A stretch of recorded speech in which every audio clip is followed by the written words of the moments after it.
Showdown. Coinbase versus FTX, best crypto exchange showdown.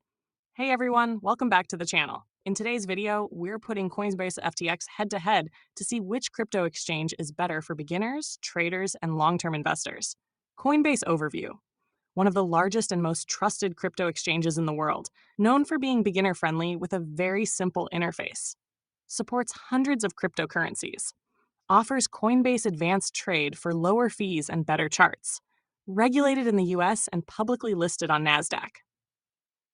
Great choice for beginners and anyone who values security and regulation. FTX overview, before collapse. FTX used to be a popular trading platform with advanced features, derivatives, and low fees. It was heavily used by professional traders. However, FTX collapsed in late 2022 due to a major liquidity crisis, and customer funds were lost. Currently, FTX is bankrupt and not operating as a safe option. Important, FTX is not recommended anymore for crypto trading due to its collapse. Coinbase versus FTX, key takeaways.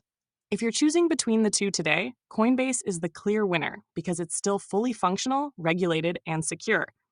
FTX is a part of crypto history now, but not a safe choice for storing or trading your assets. Final verdict. Go with Coinbase if you're a beginner, want a safe and regulated platform, and care about long-term security. FTX is no longer a viable option, so avoid it for your crypto needs. That's it for today's showdown between Coinbase and FTX. If this video helped you, don't forget to like, subscribe, and hit the bell icon so you never miss out on our crypto guides.